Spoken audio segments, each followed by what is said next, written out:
الله وبركاته نحمده ونصلي على رسوله الكريم اما بعد۔ اللہ رب العزت کا کرم ہے، احسان ہے کہ آج الحمدللہ اللہ تعالیٰ کے فضل و کرم سے تراویح میں ہمارے 9 پارے مکمل ہو گئے، اور ہمارا جو خلاصہ اور تفسیر چل رہی ہے وہ آج سورہ نساء شروع ہوگی۔ اس صورت میں اللہ پاک نے عورتوں کے احکامات بیان فرمائے ہیں، اس لیے اس صورت کا نام سورہ نساء رکھا گیا۔ اس کی ابتدائی آیتوں میں یا ایھا الناس اتقوا ربکم، لوگوں کو تقوی کی طرف متوجہ کیا گیا کہ تم تقوی اختیار کرو، ڈرو، اس لیے کہ آگے جو حقوق ہیں، بیوی کے حقوق، یتیموں کے حقوق، رشتہ داروں کے حقوق، والدین کے حقوق، وہ ایسی چیزیں ہیں جو ظاہراً کسی گرفت میں نہیں آ سکتی، کسی پکڑ میں نہیں آ سکتی۔ تقویٰ ہوگا، دل میں خوف خدا ہوگا، تو پھر ایک دوسرے کے حقوق ادا کرنے آسان ہوں گے، اور تقویٰ ہی وہ چیز ہے جو ایک انسان سے دوسرے کے حقوق ادا کروا سکتا ہے۔ تو فرمایا کہ یا ایھا الناس اتقوا ربکم الذی خلقکم من نفس واحدہ، جس نے تمہیں ایک ہی جان سے پیدا کیا، یعنی حضرت آدم علیہ السلام سے، اور پھر حضرت آدم علیہ السلام سے حضرت حوا کو، اور پھر اس سے آگے نسل انسانی چلی۔ فرمایا واتقوا اللہ الذی تساءلون بہ والارحام، اس ذات سے ڈرو جس کا نام لے کر تم ایک دوسرے سے سوال کرتے ہو اور ایک دوسرے سے رحم کی اپیل کرتے ہو۔ ان اللہ کان علیکم رقیبا، اللہ تعالیٰ تم سب پر نگہبان ہیں۔ اگلی آیتوں میں فرمایا وآتوا الیتامی ولا تتبدلوا الخبیث بالطیب، یتیموں کو ان کا حق دو، اور یتیموں کا مال جو ہے اس سے نہ بدلو۔ ہوتا یہ تھا عرب میں کہ اگر کوئی انسان انتقال کر گیا تو اس کے چھوٹے بچوں کا کوئی ولی بن جاتا۔ اب جو ولی بنتا تو وہ ان بچوں کا جو مال ہوتا اس کی تعداد اور گنتی تو پوری رکھتا، لیکن اس کے مال میں ہیرا پھیری کر کے اچھا مال اس کا خود لے لیتا اور گھٹیا مال اس کو دے دیتا۔ بظاہر اس کا مال گنتی میں پورا ہے، لیکن یہ کرتے۔ تو فرمایا وَلَا تَتَبَدَّلُوا الْخَبِيثَ بِالطَّيِّبِ وَلَا تَأْكُلُوا أَمْوَالَهُمْ إِلَىٰ أَمْوَالِكُمْ إِنَّهُ كَانَ حُوبًا كَبِيرًا، اور نہ ان کے مالوں کو اپنے مالوں میں ملا کر کے کھاؤ، کہ بھئی یتیموں کا مال جو ہے وہ اس طریقے سے تم استعمال کرنا شروع کر دو کہ بھئی ان کا مال اڑایا جا رہا ہے اور کوئی پوچھنے والا نہیں ہے۔ اس سے پہلے سورہ بقرہ میں اللہ پاک نے یہ ذکر کیا تھا یسألونک عن الیتامی قل اصلاح لہم خیر وَإِن تُخَالِطُوهُمْ فَإِخْوَانُكُمْ وَاللَّهُ يَعْلَمُ الْمُفْسِدَ مِنَ الْمُصْلِحِ، آپ سے یتیموں کے بارے میں سوال کرتے ہیں، پوچھتے ہیں کہ ہم ان کے بارے میں کیا کریں، تو آپ اللہ فرماتے ہیں قل اصلاح لہم خیر، ان کے لیے بہتری کی تدبیریں کرو، اور اگر ان کا مال اپنے مال میں ملا لو تو وہ تمہارے بھائی ہیں۔ ہو یہ رہا تھا کہ اگر یتیم کا مال کھانا پینا الگ رکھتے ہیں تو کبھی بچ گیا، کبھی ضائع ہو گیا، اور مشقت بھی زیادہ کہ 2 سالن بن رہے ہیں، 2 آٹے گوندھ رہے ہیں، 2 جگہ کھانا پک رہا ہے۔ اور اگر ان کے مال کو اپنے مال کے ساتھ ملا کر کے پکا رہے ہیں تو پھر صحابہ اکرام کو ڈر خوف پیدا ہو گیا کہ ایسا نہ ہو کہ ان کا حق ہماری طرف آ جائے۔ تو اللہ فرماتے ہیں وَإِن تُخَالِطُوهُمْ فَإِخْوَانُكُمْ وَاللَّهُ يَعْلَمُ الْمُفْسِدَ مِنَ الْمُصْلِحِ، کہ اگر تم ان کے مالوں کو اپنے مالوں کے ساتھ ملا لو تو وہ تمہارے بھائی ہیں، اللہ جانتے ہیں کون کس نیت سے کیا کر رہا ہے۔ یعنی اگر ان کے مالوں کو اپنے مالوں کے ساتھ، یعنی ہنڈیا ایک ہی جگہ بن رہی ہے، روٹی ایک ہی جگہ پر بن رہی ہے، لیکن آپ کو پتہ ہونا چاہیے کہ بھئی یتیم بچے اتنے ہیں، ہمارے گھر کے افراد اتنے ہیں، ان کا سالن اتنا تیار ہونا چاہیے، ان کے سامان میں سے ہم اتنا لیں، اپنے سامان میں سے اتنا لیں۔ احتیاط کے بعد اگر کوئی 19-20 ہو گیا تو اللہ تعالیٰ معاف کرنے والے درگزر کرتے ہیں، لیکن اگر قصداً ان کے مالوں کو اپنے مالوں میں شامل کر کے اور ان کے مال کو ہڑپ کرنے کی تدبیریں کرو گے تو پھر جان لو اللہ تعالیٰ خوب اچھے سے جانتے ہیں، اللہ تعالیٰ سے کوئی چیز مخفی نہیں۔ تو فرمایا وَلَا تَتَبَدَّلُوا الْخَبِيثَ بِالطَّيِّبِ وَلَا تَأْكُلُوا أَمْوَالَهُمْ إِلَىٰ أَمْوَالِكُمْ إِنَّهُ كَانَ حُبًّا كَبِيرًا۔ آگے فرمایا وَإِنْ خِفْتُمْ أَلَّا تُقْسِطُوا فِي الْيَتَامَىٰ، یہ تو یتیم لڑکوں کے بارے میں تھا۔ اب آگے یتیم بچیاں، یعنی اگر کسی کے اس میں کفالت میں یتیم بچیاں آ جاتی تو ہوتا یہ کہ اگر تو وہ بچیاں ایسی ہوں جو خوبصورت ہیں، مالدار ہیں، تو پھر وہ ان کے رشتے اپنے سے کر لیتے اور ان کا مال ہتھیا لیتے، اور اگر وہ ایسی نہیں تو ان کی شادیاں نہ کرتے، ان کو روکے رکھتے تاکہ ان کا مال جو ہے وہ دوسروں کے پاس نہ جائے۔ تو اللہ فرماتے ہیں کہ ایسا نہ کریں۔ اور دوسرا یہ کہ وَآتُوا الْيَتَامَىٰ أَمْوَالَهُمْ وَلَا تَتَبَدَّلُوا الْخَبِيثَ بِالطَّيِّبِ وَلَا تَأْكُلُوا أَمْوَالَهُمْ إِلَىٰ أَمْوَالِكُمْ إِنَّهُ كَانَ حُوبًا كَبِيرًا وَإِنْ خِفْتُمْ أَلَّا تُقْسِطُوا فِي الْيَتَامَىٰ، کہ اگر تمہیں یتیموں کے بارے میں، یتیم بچیوں کے بارے میں یہ خیال اور ڈر ہے کہ تم ان کے ساتھ انصاف نہیں کر سکو گے۔ ہوتا یہ ہے کہ جس کا کوئی والی وارث ہوتا ہے، ڈنڈا مضبوط ہوتا ہے، پوچھ گچھ کرنے والے ذرا تکڑے لوگ ہوتے ہیں، تو وہاں انصاف خود بخود ہونے لگتا ہے۔ اور جہاں کوئی پوچھنے والا نہ ہو، کوئی خبرگیری کرنے والا نہ ہو، کوئی والی وارث نہ ہو، تو وہاں یہ تو مشہور ہے نا، پانی ہمیشہ نیچی جگہ کی طرف آتا ہے، غصہ ہمیشہ کمزوروں پر آتا ہے۔ تو فرمایا کہ اگر تمہیں ان کے بارے میں یہ خوف ہے کہ تم ان کے بارے میں عدل و انصاف نہیں کر سکو گے تو پھر چھوڑ دو، فَانكِحُوا مَا طَابَ لَكُم مِّنَ النِّسَاءِ مَثْنًى، اور عورتیں بہت ہیں، کہیں بھی نکاح کر لو، اور تمہیں اجازت ہے 1 کر لو، 2 کر لو، 3 4 کی اجازت ہے، لیکن اگر یتیم سے کرنا ہے تو پھر عدل و انصاف کو پورا کرنا ہوگا۔ اگلی آیتوں میں اللہ پاک نے ایک مرد کو 2 نکاح کرنے کی، 3 نکاح کرنے کی، 4 نکاح کرنے کی اجازت دی ہے۔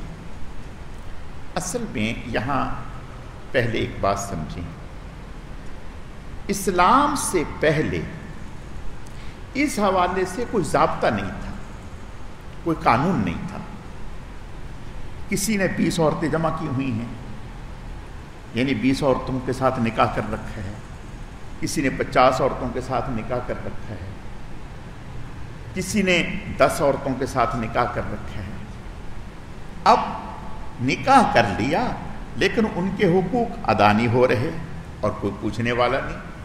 میں نے پہلے بتایا تھا دوسرے پارے میں کہ اسلام سے پہلے لوگ نکاح کرتے تھے لیکن نکاح کے حقوق ادا کرنا نہ کرنا کوئی پوچھنے والا نہیں تھا۔ تو شریعت مطہرہ نے جیسے نکاح کا ایک دستور اور ضابطہ دیا، اسی طرح اگر طبیعتوں میں ہم آہنگی اور موافقت نہ ہو تو علیحدگی کا شریعت مطہرہ نے ایک ضابطہ اور طریقہ دیا تھا کہ اس طریقے سے آپ الگ ہو سکتے ہیں۔ تو دور جاہلیت میں علیحدگی کا بھی کوئی تصور نہیں تھا۔ ایک آدمی 1000 کہہ رہا تھا کہ میں نے 1000 طلاق دے دی، زمین آسمان بھر کے طلاقوں کا دے دیا۔ اس کے باوجود بھی وہ الگ نہیں ہو سکتی تھی، کہتا میں نے تو اوپر اوپر سے کہا ہے ڈرانے کے لیے، اندر سے تو کہا نہیں، اب اندر میں جھانک کے کس نے دیکھا۔ تو ساری زندگی عورت پھنسی رہتی، اس کے لیے کوئی الگ قانون راستہ نہیں تھا۔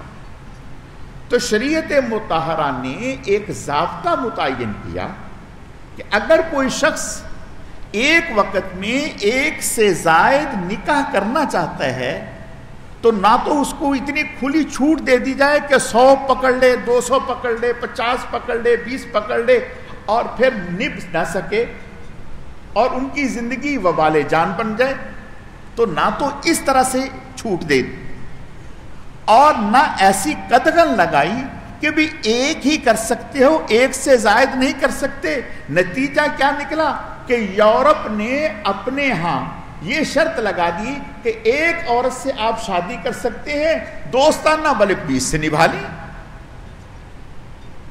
دوستی تعلق یہ جتنی سے مرضی کریں۔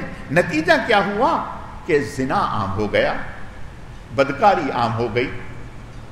تو شریعت مطہرہ نے عفت کی حفاظت کے لیے، اور پھر آپ صلی اللہ علیہ وسلم کا ارشاد ہے، فرمایا جیسے جیسے قرب قیامت ہوگا عورتوں کی کثرت ہوگی، حتیٰ کہ ایک کمانے والے کے اوپر 50 عورتوں کی ذمہ داری ہوگی، اکیلا کفیل ہوگا 50 عورتوں کا، 50 عورتوں کو پالنے کا۔ اب دیکھو شریعت مطہرہ اللہ پاک نے جو اسلام کا ہمیں قانون دیا ہے، یہ قانون رحمت ہے، یہ دین فطرت ہے۔ ہم ہندوستان میں تھوڑا پہلے کو اگر دیکھیں گے تو جو ایک دفعہ بچی بیوہ ہو جاتی، پہلے 20 سال کی عمر ہے، 21 سال کی عمر ہے، 18 سال، ساری زندگی وہ بیوہ رہتی، آگے نکاح نہیں کر سکتی۔ اس سے بڑا ظلم کیا ہے؟ اس سے بڑا ظلم نہیں۔ تو شریعت مطہرہ نے اجازت دی، نہ تو کھلی چھوٹ دی کہ 10 20 25 لے کر کے بیٹھے ہیں اور کوئی پوچھنے والا نہیں، اور نہ یہ کہ ایک سے زائد کر نہیں سکتے اور گناہ میں مبتلا ہیں، نہیں۔ شریعت مطہرہ نے 4 کی اجازت دے دی، لیکن 4 کی اجازت یا 2 کی اجازت یا 3 کی اجازت دے کر کھلا نہیں چھوڑ دیا، نہیں کھلا نہیں چھوڑا، نہیں۔ شریعت مطہرہ نے حدود قائم کی، اگر تم انصاف کر سکتے ہو، عادل کر سکتے ہو، برابری کر سکتے ہو تو پھر 2 کرو، نہیں کر سکتے تو پھر 1 پر ہی اکتفا کرو۔ اور شریعت مطہرہ جو قانون دیتی ہے وہ محض قانون نہیں ہے کہ ایک قانون پاس کر دیا ہو گیا، اس پر عمل ہوگا نہیں ہوگا، کیا ہوگا نہیں۔ اللہ کے نبی صلی اللہ علیہ وسلم نے عمل کر کے دکھایا، عمل کر کے دکھایا۔ اب کہ بھی حضور صلی اللہ علیہ وسلم کی شادیاں 4 سے زائد کیوں تھیں، اس کے اوپر جو کافر لوگ ہیں انگریز، انہوں نے بڑا شور شرابہ کیا اور حضور صلی اللہ علیہ وسلم کی عزت آبرو کے بارے میں طرح طرح کی لب کشائی کی، زبان درازی کی۔ حالانکہ ایسا قطعاً نہیں، آپ صلی اللہ علیہ وسلم کی پوری زندگی اس بات کی گواہ ہے کہ پورے عرب نے، اہل مکہ نے کبھی حضور صلی اللہ علیہ وسلم کی عصمت کے اوپر کوئی حرف نہیں زبان سے نکالا۔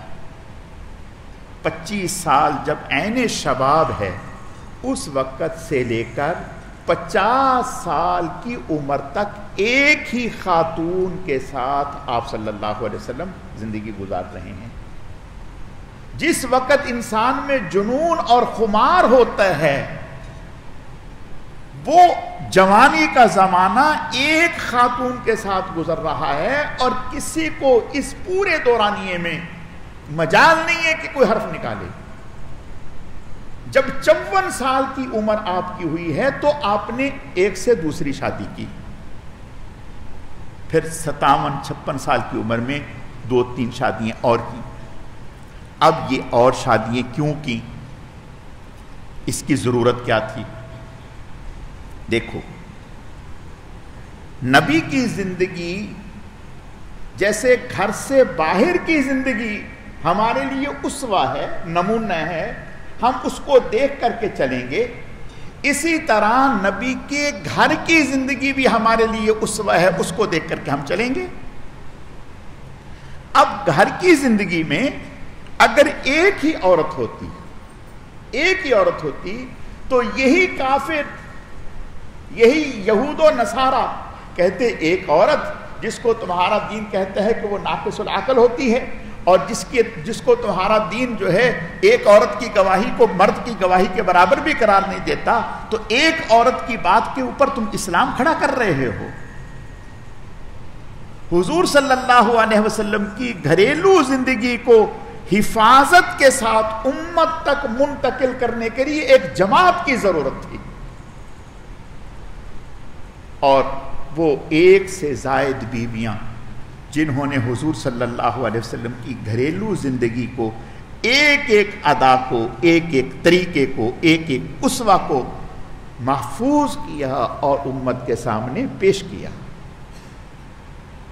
تو جیسے گھر سے باہر کی زندگی کی حفاظت کے لیے ایک آدمی نے پوری جماعت ہے صحابہ کرام کی، ایسے ہی حضور کے گھر کی 4 دیواری کی زندگی کو نقل کرنے کے لیے صرف ایک زوجہ نہیں، اللہ نے انتظام کیا کہ ایک سے زائد ازواج حضور صلی اللہ علیہ وسلم کی گھریلو زندگی کو نقل کر رہی ہیں۔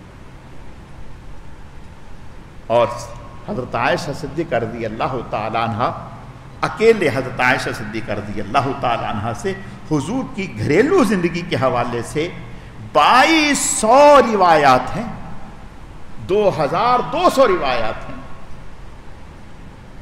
اب صرف حضرت عائشہ نہیں، باقی ساری ازواج حضور صلی اللہ علیہ وسلم کے ان گھر کے حالات کو اور گھر کی زندگی کو دیکھنے والی ہیں، نقل کرنے والی ہیں، محفوظ کرنے والی ہیں۔ ایک آدمی کے بارے میں آپ کہہ سکتے ہیں اس نے صحیح سنا نہیں، اس نے صحیح سمجھا نہیں، اس نے صحیح دیکھا نہیں، اس نے صحیح یاد نہیں رکھا، لیکن جب ایک پوری جماعت ہے تو اب آپ اس کی بات کو جھٹلا نہیں سکتے۔ پھر اگلی بات، حضور صلی اللہ علیہ وسلم کو اللہ نے نبی بنا کر کے بھیجا۔ انی رسول اللہ علیکم جمیعا، آپ سب کے لیے اللہ کے رسول ہیں، کافۃ للناس، ساری انسانیت کے لیے۔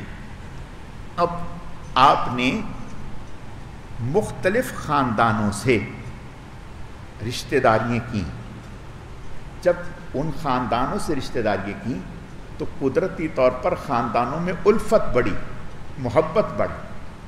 حضرت جویریہ رضی اللہ تعالی عنہ قبیلہ بنی مستلق سے، اس قبیلے سے یہ غزوہ بنی مستلق میں جہاد میں یہ پکڑی گئی، اور ان کے والد صاحب اپنے قبیلے کے سردار تھے، سردار سے بادشاہ تھے اپنے قبیلے کے۔ یہ گرفتار ہو گئی ان کی بیٹی، جب گرفتار ہو گئیں تو غنیمت تقسیم ہوئی، عورتیں تقسیم ہوئیں، تو یہ بھی کسی کے حصے میں آ گئیں۔ تو جس صحابی کے حصے میں آئیں انہوں نے ان سے کہا کہ اتنا مال مجھے دے دو لا کے تم میری طرف سے آزاد ہو۔ اب اتنا مال یہ کہاں سے دیتی؟ حضور کے پاس آئیں، یا رسول اللہ مجھے انہوں نے بدلے کتابت میں آزاد کر دیے ہے، کہا ہے اتنا میں دے نہیں سکتی. تو آپ نے ارشاد فرمایا ہم دے دیتے ہیں اور آپ چاہیں تو ہم سے نکاح بھی کر لیں. انہوں نے کہا یا رسول اللہ اس سے بڑی میرے لیے کیا سعادت ہوگی. حضور علیہ السلام نے ان سے نکاح فرمایا.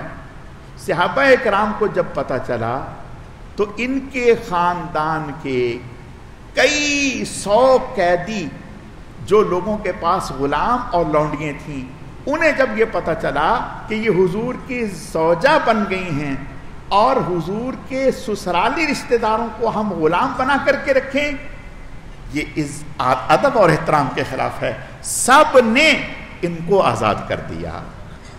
بات سمجھ میں آ رہی؟ اب وہ پورا قبیلہ جن کے ساتھ یہ احسان ہوا وہ مرہون احسان ہوا اور سب کے سب مسلمان ہوئے.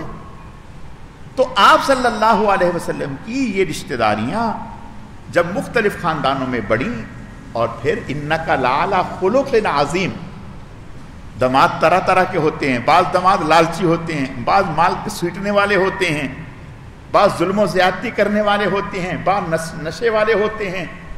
اللہ کے پاک پیغمبر وما ارسلناک الا رحمۃ للعالمین انک لعلی خلق عظیم، آپ کی تو شان ہی کچھ اور ہے. تو جب آپ کی رشتہ داریاں قبائل میں بڑھیں تو وہ قبائل اسلام کے قریب ہونے لگے. یہ حکمتیں ہیں. ورنہ تو دیکھیں جو عین جوانی کا زمانہ ہے اس میں آپ صلی اللہ علیہ وسلم نے ایک بیوہ خاتون کے ساتھ جس کی پہلے 2 دفعہ شادی ہو چکی ہے ان سے آپ صلی اللہ علیہ وسلم نے نکاح فرمایا ہے. تو اس کا مطلب یہ ہے کہ آپ صلی اللہ علیہ وسلم کثرت نکاح اس وجہ سے نہیں. اور پھر آپ صلی اللہ علیہ وسلم خود صحابہ کرام کو آیت سنا رہے ہیں لا یحل لک النساء من بعد ولا ان تبدل بهن من ازواجهن. اللہ نے پابندی لگا دی کہ اب جتنی بیوی ہیں اب اتنی ہی رہیں گی، اس سے زائد آپ اور نکاح نہیں کر سکتے. اب دیکھیں اگر آپ اللہ کے نبی نہ ہوتے تو کبھی اپنے اوپر قدغن لگاتے نہیں. اور پھر ساتھ ہی فرمایا ولا ان تبدل بہن، ان ازواج کو بدل بھی نہیں سکتے. کیا مطلب؟ ان میں سے کسی کو نکاح طلاق دے کے فارغ بھی نہیں کر سکتے. اللہ نے ان بیویوں کو جنت میں آپ کی بیویاں لکھ دیے ہیں، جنت میں آپ کی بیویاں لکھ دی. تو میں عرض یہ کر رہا تھا کہ اللہ پاک نے جو یہ اجازت دی ہے تو وہ اجازت عادل کے ساتھ دی ہے، انصاف کے ساتھ دی ہے. اور حضور صلی اللہ علیہ وسلم نے انصاف کر کے دکھایا، عادل کر کے دکھایا. ایسا مثالی عادل، ایسا مثالی انصاف کہ کوئی اس کی مثال نہیں لا سکتا. اور پھر آپ نے صحابہ کو بھی اس بات کی تعریف دی. آپ نے ارشاد فرمایا جو انسان 1 سے 2 نکاح کرتا ہے، اگر ایک کے ساتھ انصاف کرتا ہے دوسری کے ساتھ انصاف نہیں کرتا تو کل قیامت کے دن اس طرح سے آئے گا کہ اس کا آدھا حصہ مفلوج ہوگا. حکیم الامت مولانا اشرف علی صاحب تھانوی رحمۃ اللہ علیہ، حضرت کی خانقاہ میں ترازو لگا ہوا تھا. ترازو جو چیز بھی آتی ترازو میں، آدھی ادھر آدھی ادھر. 2 شادی تھی، آدھی ادھر آدھی. تربوز آیا، خربوزہ آیا، خربوزہ کاٹ کے آدھا ادھر آدھا ادھر. کسی نے کہا حضرت ایک خربوزہ ادھر ایک ادھر. فرمایا ہو سکتا ہے ایک پھیکا ہو ایک میٹھا ہو، ایک پھیکا ہو ایک میٹھا ہو. جو ہمارے بس میں ہیں عادل کرنا وہ تو کریں. تو شوق پورا کرنے کا نام دین نہیں ہے. آج شوق تو بڑا چڑھا ہوا ہے کہ ہم 2 سے 3 شادیاں کریں، 4 کریں، اور خیر سے 4 مہینے کے بعد طبیعت کھری ہو جاتی ہے. مفتی عبد الرحمان صاحب آئے تھے نا اپنے حقت میں بخاری کے بھی، بڑی اچھی بات کہنے لگے. ایسی باتوں میں کہنے لگے ہر کامیاب انسان کے پیچھے کسی ایک عورت کا ہاتھ ہوتا ہے اور ہر ناکام کے پیچھے 2 عورتوں کا ہاتھ ہوتا ہے. ان کی اپنی 2 شادیاں ہیں. خیر یہ تو ایک بیچ میں بات آ گئی، لیکن ایک بات جو میں عرض کرنا چاہتا ہوں وہ یہ کہ اس وقت فی زمانہ اگر ایک سے زائد شادی کی جائیں تو اس کی ضرورت ہے، اس کی ضرورت ہے۔ کیوں ضرورت ہے؟ ہم اپنے گھروں میں دیکھیں، دیانتداری سے اپنے گھروں میں دیکھیں کتنی بچیاں بیٹھی ہیں، کتنی بیوائیں بیٹھی ہیں، وہ کہاں جائیں گی؟ وہ کہاں جائیں گی؟ بات یہ ہے کہ اللہ تعالی ہماری حفاظت فرمائے۔ ہم کہتے ہیں کہ ہماری عورتیں اجازت نہیں دیتی، ایسی بات نہیں، عورتوں کو ہمارے مزاج کا پتہ ہے، وہ ہماری فطرت سے واقف ہیں۔ وہ کہتے ہیں کہ جب نہیں آتی ہے تو پرانی کو بھول ہی جاتے ہیں کہ پرانی بھی کوئی ہے، پھر اس طرف توجہ ہی نہیں۔ اگر عدل و انصاف ہو، اگر عدل و انصاف ہو تو کوئی بھی رکاوٹ نہیں بنی، عدل و انصاف ہو تو کوئی بھی رکاوٹ، عدل و انصاف ہمارے اندر ہے نہیں، اور کہیں بھی اللہ ہماری حفاظت فرمائے۔ تو قرآن پاک نے جو اجازت دی ہے وہ عدل و انصاف کے ساتھ دی ہے کہ عدل و انصاف ہو۔ اگلی آیتوں میں اللہ فرماتے ہیں فَانْكِحُوا مَا طَابَ لَكُم مِّنَ النِّسَاءِ مَثْنَىٰ وَثُلَاثَ وَرُبَاعَ فَإِنْ خِفْتُمْ أَلَّا تَعْدِلُوا فَوَاحِدَةً أَوْ مَا مَلَكَتْ أَيْمَانُكُمْ ذَٰلِكَ أَدْنَىٰ أَن لَّا تَعُولُوا وَآتُوا النِّسَاءَ صَدُقَاتِهِنَّ نِحْلَةً۔ اگلی ایک یہ تھا کہ عورتوں کو مہر نہیں دیا جاتا تھا، خاص طور پر جو یتیم بچیاں ہوتی جن کا کوئی والی وارث نہ ہوتا انہیں مہر نہ دیا جاتا، بلکہ ان کا مال بھی لے لیا جاتا، یا مہر عورتوں کا ان کے ورثاء لے لیتے، بچی کو نہ ملتا۔ تو اللہ فرماتے ہیں ایسا نہ کریں، وَآتُوا النِّسَاءَ صَدُقَاتِهِنَّ نِحْلَةً، عورتوں کا مہر دیانتداری سے ان کے حوالے کریں، یہ ان کا حق ہے، یہ ماں باپ کا حق نہیں ہے، یہ بچی کا حق ہے، ان کے حوالے کریں۔ اور پھر ظلماً عورت سے معاف کروا دیا جاتا ہے، کبھی آپ نے معاف کر دیا نا، آپ نے معاف کر دیا نا، اس نے تو معاف کر دیا، فلاں نے تو معاف کر دیا، فلاں نے تو معاف کر دیا، تو فرمایا کہ اس طرح سے معاف کرانا اس کی کوئی حقیقت نہیں ہے، یہ گناہ ہے، اور اس طرح سے معاف ہوتا بھی نہیں۔ علماء نے لکھے ہے کہ مہر آپ عورت کے ہاتھ میں دے دیں، اس کا دل چاہے گا واپس لوٹا دے گی، نہیں دل چاہے گا تو اپنے پاس رکھے گی، اس کا اپنا حق ہے۔ تو فرمایا کہ وَآتُوا النِّسَاءَ صَدُقَاتِهِنَّ نِحْلَةً فَإِن طِبْنَ لَكُمْ عَن شَيْءٍ مِّنْهُ نَفْسًا فَكُلُوهُ هَنِيئًا مَرِيئًا، اگر وہ خوش دلی سے کچھ معاف کر دیتی ہے، کچھ رکھ لیتی ہے، تو تمہارے لیے عین جائز ہے، اس میں کوئی قباحت کی بات نہیں ہے۔ اگلی آیتوں میں اللہ فرماتے ہیں کہ عرب میں چھوٹا بچہ اور بیوہ عورت انہیں وراثت میں حصہ نہیں ملتا تھا، انہیں وراثت میں حصہ نہیں ملتا تھا، اور عرب کہتے تھے کہ وراثت میں حق اس خاتون کا ہے، وراثت میں حق اس شخص کا ہے جو جنگجو ہے، لڑنے کے قابل ہے۔ بچہ لڑنے کے قابل نہیں، عورت لڑنے کے قابل نہیں، لہذا انہیں وراثت میں حصہ نہیں۔ ایک صحابی تھے اوس بن ثابت رضی اللہ تعالیٰ،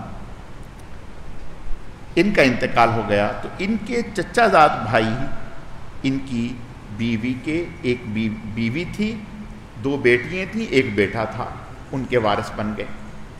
جب ان کے وارث بنے تو اب انہوں نے ان سے کہا کہ بھئی آپ کا تو مال کے ساتھ کوئی تعلق ہی نہیں، بچہ ہے وہ چھوٹا ہے، بچیاں ان کو تو وراثت ملتی ہی نہیں۔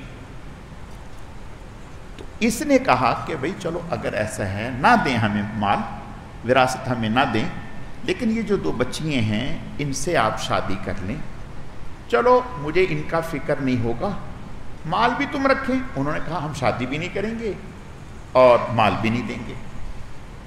تو یہ حضور صلی اللہ علیہ وسلم کی خدمت میں آئے اور آ کر کے پوری صورتحال ذکر کی۔ آپ صلی اللہ علیہ وسلم خاموش ہو گئے، آپ نے کوئی ذکر نہیں فرمایا۔ اللہ پاک نے آیتیں اتار دی، کہ بھئی جیسے وراثت میں مردوں کا حق ہے ایسے ہی وراثت میں عورتوں کا حق ہے. یاد رکھیں اسلام سے پہلے عورت کو وراثت میں کچھ بھی نہیں ملتا تھا، کچھ بھی نہیں ملتا تھا. اللہ معاف فرمائے، ہندوؤں کے ہاں تو یہ تھا کہ اگر شوہر کا انتقال ہو گیا تو بیوی کو بھی زندہ ساتھ جلا دیتے تھے. عرب کے ہاں اگر کوئی شخص انتقال کر جاتا تو اس کی بیوی کو زندہ دفن کر دیا جاتا. کہتے اس کو رکھنے کا حق ہی نہیں، اور وراثت میں حق کس نے دینا. تو شریعت مطہرہ نے آپ جب یہ آیتیں اتارتی ہیں للرجال، وہ آیتیں ہیں کہ بھئی جیسے مرد کا حق ہے ایسے ہی عورت کا حق ہے. جب یہ آیتیں اتریں تو آپ صلی اللہ علیہ وسلم نے بلایا اور بلا کر کے فرمایا کہ بھئی یہ جو بچہ ہے اس کو اوس بن ثابت کے مال کا آدھا حصہ ملے گا، اور جو 2 بچیاں ہیں باقی آدھا مال جو ہے ان 2 بچیوں کو ملے گا 1/3. اور فرمایا کہ ان کی بیوی کو 8واں حصہ ملے گا. تو آپ صلی اللہ علیہ وسلم نے یہ وراثت کا بتایا. اور اگلی آیتوں میں یوصیکم اللہ فی اولادکم للذکر مثل حظ الانثیین، اللہ پاک نے پورا ایک وراثت کا ضابطہ بیان کر دیا کہ اس طرح سے وراثت ہے کہ اگر والدین موجود ہیں، مرنے والے کے والدین موجود ہیں تو والدین کو 6واں حصہ ملے گا. اگر اولاد موجود ہیں، بیٹا موجود، بیٹے ہیں، بیٹیاں بھی ہیں، تو پھر بیٹے کا ڈبل ہوگا، بیٹی کا اس کے مقابلے میں 1 ہوگا. اگر بیوی موجود ہے تو بیوی کو شوہر کی وراثت میں 8واں حصہ ملے گا. اور اگر کوئی اولاد نہیں ہے مرنے والے کی، بیوی ہے، والدین ہیں، تو والدین کو 6واں اور بیوی کو 4واں حصہ. اور اگر انتقال بیوی کا ہوتا ہے تو شوہر کو اس کی وراثت میں آدھا حصہ ملے گا. تو اللہ پاک نے پورے ایک وراثت کے احکامات، پورا رکوع وراثت کا اتار دیا. اگلی آیات میں اللہ پاک نے شروع میں زنا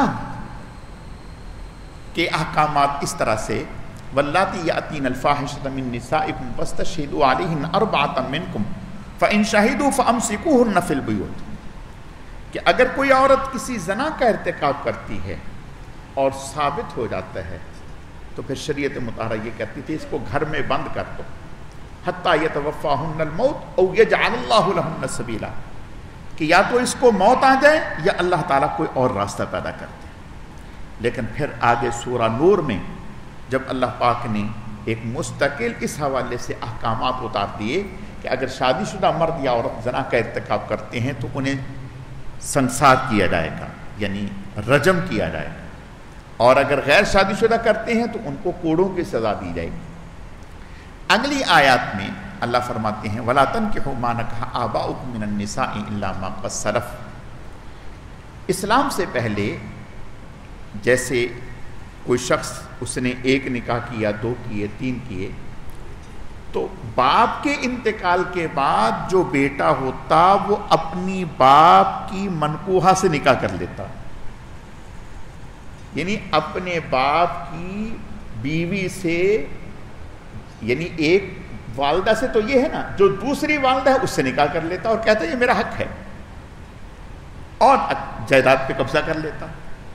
تو اللہ پاک نے اس کی ممانعت فرمائی وَلَا تَنْكِحُوا مَا نَكَحَ آبَاؤُكُم، کہ اس بات کی اجازت نہیں ہے الا ما قد سلف، جو پہلے ہو گیا سو ہو گیا، آئندہ اس بات کی اجازت نہیں.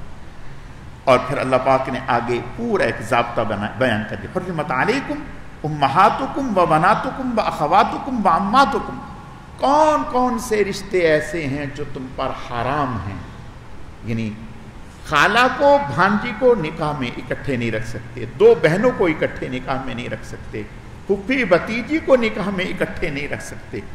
تو یہ شریعت مطہرہ نے بیان کیا. اگلی آیتوں میں عرب میں پہلے دستور تھا نکاح موقت کا، جس کو متع کہتے ہیں.